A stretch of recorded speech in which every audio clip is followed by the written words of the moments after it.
कहानी की शुरुआत होती है जिमी कलन नाम के एक आदमी से जो अभी अभी जेल से छूटा था। वो सीधा जाकर अपने खबरी से मिला और उससे अपनी गाड़ी, बंदूक और कुछ खुफिया कागजात लेकर वहाँ से चला जाता है। इन कागजों में पैसपोर्ट एस्टन नाम के एक आदमी के बारे में जिक्र था। इसके बाद कलन सीधा प्रेसपोर्ट के ऑफिस पहुंचा और सीधा गोली मार दी। जल्दी ये मामला FBI तक पहुंचा और एजेंट हाम्फ्रीज और सिसिरो मिलकर इसकी छानबीन में लग गए। उधर कलन ने वापस जाकर अपने खबरी को पैसे दिए और बाकी नाम बताने को कहा। वहीं दूसरी ओर हम एक किलर को देखते हैं जिसे तो हेलो भाई लोगों, उम्मीद है वीडियो पसंद आ रही होगी। ये हमारे मूवी एक्सप्रेशन का पहला एपिसोड होने वाला है जिसमें मैं बात कर रहा हूँ हमारे फास्टर मूवी की, जिसको अभी तक मूवी का नाम समझ नहीं आया। मूवी का नाम है फास्टर, 2010 के अंदर आई थी और इसके अंदर हमारे AKA द रॉक भैया हैं। और जिसको भी ये वीडियो पसंद आ रही है भाई, वीडियो को लाइक, चैनल को सब्सक्राइब जरूर करना। आपका एक लाइक और एक सब्सक्राइब दिल को मोटिवेट करता है ऐसी वीडियो बनाने के लिए। तो स्टोरी पे वापस चलते हैं।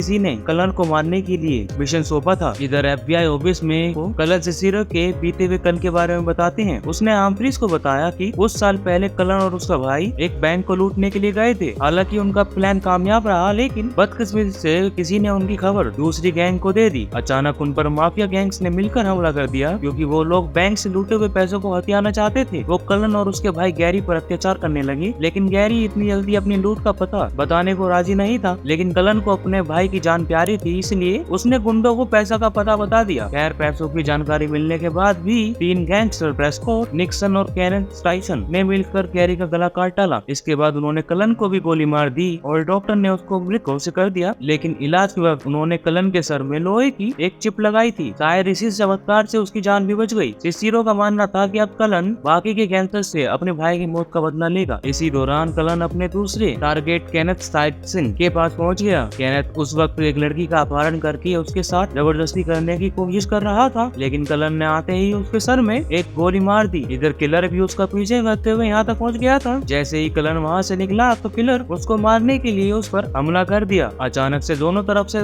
जमकर गोलीबाजी होने लगी और आखिरकार कलन किसी तरीके से वहाँ से बच निकला। उधर डिटेक्टिव हाम्फ्रीज अपनी गर्लफ्रेंड से मिलने आया। उसकी गर्लफ्रेंड बहुत ही गुस्से में थी क्योंकि हाम्फ्रीज अपने बेटे को समय ही नहीं दे पा रहा था। खैर, फिर हाम्फ्रीज अपने बेटे को स्कूल छोड़ने के लिए जाता है। रास्ते में उसे डिटेक्टिव सिसिरो ने फोन करके केनेथ के कत्ल के बारे में बताया और उसको तुरंत वहाँ पर पहुँचने के लिए कहा। वहाँ पहुंचकर हाम्फ्रीज को पता चला कि केनेथ कई लड़कियों के साथ अश्लील हरकतें करके वीडियो बनाता था। फिर सिसिरो ने उसे बताया कि लोगों ने यहाँ पर एक और शूटर को भी देखा है जिसने कलन पर हमला किया था। उधर किलर अट्टे पर काफी गुस्से में बैठा था क्योंकि आज वो कलन को मारने का मिशन पूरा नहीं कर पाया। उसने अपनी गर्लफ्रेंड लिली को इस बारे में बताया तो लिली ने उसे भरोसा दिलाया, आज नहीं तो कल तुम कामयाब जरूर होगे। उसकी बात सुनकर किलर शांत हो गया और उसने खुश होकर लिली को उससे शादी करने को कहा। उधर कलन अपने दुश्मनों को खत्म करके अपनी गर्लफ्रेंड नान के घर पहुंचा, लेकिन उसको ये देखकर धक्का लगा। नान ने अपनी जिंदगी में आगे बढ़ के अपना परिवार बचा लिया था। कलन ने उससे अपने बच्चे के बारे में पूछा जो जेल जाने से पहले नान के पेट में था, लेकिन नान कहने लगी कि उसका मिसकैरेज हो गया था क्योंकि वो कलन के साथ जिंदगी नहीं बिता सकती थी। ये सुनकर कलन को गहरा सदमा लगता है और वो वहाँ से जाने लगता है, लेकिन पीछे से नान ने कहा कि वो उसी के साथ है। वो चाहती थी कि कलन अपने भाई का बदला जरूर ले। वहीं दूसरी ओर किलर ने लिली से शादी कर ली और दोनों जश्न मनाने के लिए निकल गए। तभी किलर ने उसे अपने दिल की बात बताते हुए कहा वो जुर्म की दुनिया छोड़कर एक आम जिंदगी बिताना चाहता है। उधर कलर अपने अगले दुश्मन निक्सन को मारने की तैयारी में जुट गया। उसने निक्सन को एक क्लब में जाते हुए देखा। उसे याद आया कि कैसे निक्सन ने उसके भाई का गला काटा था। अब कलन भी उसके पीछे अंदर घुसकर बाथरूम में आ गया। तब निक्सन ने उसे देखकर कहा वो जानता था कि कलन उसे ढूंढते हुए यहाँ जरूर आएगा। उसके बाद निक्सन ने गार्ड को बाहर भेज दिया और कलन के साथ खुद दो हाथ करने का फैसला किया। जल्द ही दोनों में हाथापाई शुरू हो गई, लेकिन कलन ने उसके सीने में चाकू घोंप दिया और तुरंत वहाँ से भाग निकला। वहीं दूसरी ओर किलर जुर्म की दुनिया से निकलना चाहता था, लेकिन कलन को मारने का अधूरा मिशन उसे अंदर ही अंदर खाए जा रहा था। आखिरकार उससे रुका ही नहीं गया और उसने ये मिशन पूरा करने का फैसला किया। तभी लिली को उसका पता चल गया और किलर को रोकने की कोशिश की, लेकिन किलर ने उसकी एक ना सुनी और मिशन पे निकल जाता है। अगली सुबह किलर और डिटेक्टिव दोनों अपने काम पर निकल पड़े। हाम्फ्रीज ने सिसिरो को कॉल कर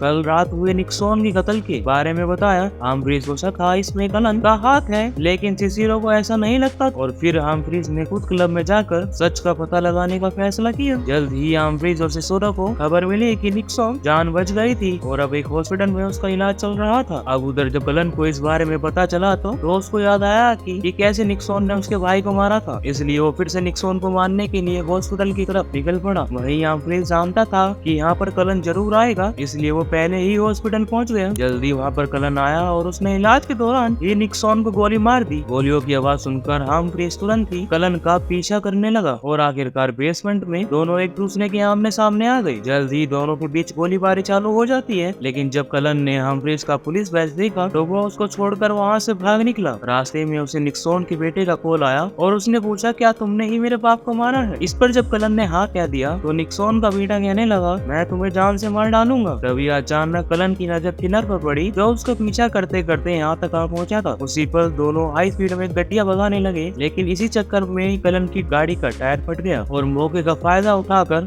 किलर ने उसकी गर्दन में गोली दाग दी। लेकिन फिर भी कलन तेजी से वहाँ से भाग निकला और फिर से किलर का मिशन अधूरा रह गया। इस बार तो किलर गुस्से से तिलमिला उठा और किसी भी कीमत पर कलन को मारने का फैसला किया। किलर से बचने के बाद कलन अपने घर पहुंचा और उसने अपनी ही माँ के सर पे बंदूक तान दी और उसने अपनी माँ से पूछा कि उसके पिता कहाँ हैं, क्योंकि असल में कलन को लगता था क्योंकि उसके बाप ने ही बैंक लूट वाले दिन बाकी गैंग्स को उसकी खबर दी थी। कलन के पिता ने उनसे लूट का हिस्सा मांगा था, लेकिन जब उन्होंने हिस्सा देने से मना कर दिया तो उसने अपने ही बेटों को मरवाने का प्लान बनाया। लेकिन कलन की माँ ने कहा कि ये सच नहीं है। तो कलन ने बताया कि वो इस चोरी के प्लान में अपने भाई गैरी के साथ नहीं था, लेकिन एंड वक्त पर उसका ड्राइवर भाग गया, इसलिए उसे ड्राइवर की जगह लेनी पड़ी। गैरी ने हमेशा उसका साथ दिया था, इसलिए कलन भी उसकी मदद करना चाहता था, लेकिन वो कहा जानता था कि इसी प्लान में गैरी भी मारा जाएगा। इसके बाद गैरी की नजर एक तस्वीर पर पड़ी और उसने मारिया को देखा, जो उस वक्त गैरी की गर्लफ्रेंड हुआ करती थी। तब उसे एहसास हुआ कि उस दिन उनके पिता ने नहीं, मारिया ने उन्हें धोखा दिया था। अब उसने गैरी की अस्थियां और मारिया को ढूंढने निकल पड़ा। उधर हम्फ्रीज जब ऑफिस पहुंचा तो सबने उसकी काफी तारीफ की, क्योंकि वो हॉस्पिटल में कलन को पकड़ने की काफी करीब आ गया था। फिर सिसिरो ने उसे बताया कि गैरी की कत्ल में सिर्फ छोटे मोटे गैंगस्टर का ही हाथ था और उनमें से किसी ने भी आज तक कोई बड़ा बुरा नहीं किया था। इधर कलन का एक आखिरी टारगेट बचा था, जिसका नाम था अलेक्जेंडर जैरेट। जल्दी उसने जैरेट को ढूंढ निकाला, जो कि अभी क्रिश्चियन नेता बन चुका था। जैरेट ने भी कलन को देखते ही पहचान लिया और दोनों सैर करने निकल गए। जैरेट कहने लगा कि अब वो ईसाई धर्म का सत्संग करता है और उसने हाल फिलहाल एक लड़के को भी गोद लिया है, लेकिन कलन ने कहा इससे तुम्हारे पाप तो नहीं धुल जाएंगे। तब जैरेट ने सफाई देते हुए कहा वो गैंग का हिस्सा जरूर था, लेकिन वो नहीं जानता था कि बाकी गैंग मेंबर्स गैरी को मारने की फिराक में हैं। उसने उन्हें रोकने की भी कोशिश की, लेकिन फिर भी वो गैरी को बचा नहीं पाया। जैरेट ने कहा उसे तो सिर्फ दरवाजे की रखवाली करने के लिए कहा गया था और सच में उसे इस प्लान के बारे में कुछ भी मालूम नहीं था। इसके बाद उसको जेल की सजा भी हुई और जब वो वहाँ से बाहर निकला तो एकदम बदल चुका था। तब उसने अपने ग्राम तौबा कर लिया और पूरी जिंदगी लोगों की भलाई करने में फैसला किया। उसकी कहानी सुनकर कलन का दिन पिघल जाता है और वो जैरेट को गोली नहीं मार पाया। आखिरकार उसने जैरेट को माफ करके घर वापस लौट जाने को कहा। इसके बाद कलन कैब में अकेला बैठा था, तभी अचानक किलर वहाँ पे उसे मारने के लिए पहुंचा। उसी वक्त डिटेक्टिव हम्फ्रीज भी वहाँ पर आ गया और उसने सिसिरो को फोन करके बताया वो कलन को पकड़ने के लिए जा रहा है। ये सुनकर सिसिरो घबरा गई। उसने हम्फ्रीज को बाकी पुलिस वालों के आने तक इंतजार करने को कहा, लेकिन हम्फ्रीज कहने लगा कि इतना वक्त नहीं है। दूसरी ओर कलन ने अपनी लिस्ट देखी, जिसमें उन सभी लोगों के नाम थे जिनसे उसे बदला लेना था। उसने देखा बस अब एक नाम ही बाकी था और वो था उस आदमी का जिसने किलर को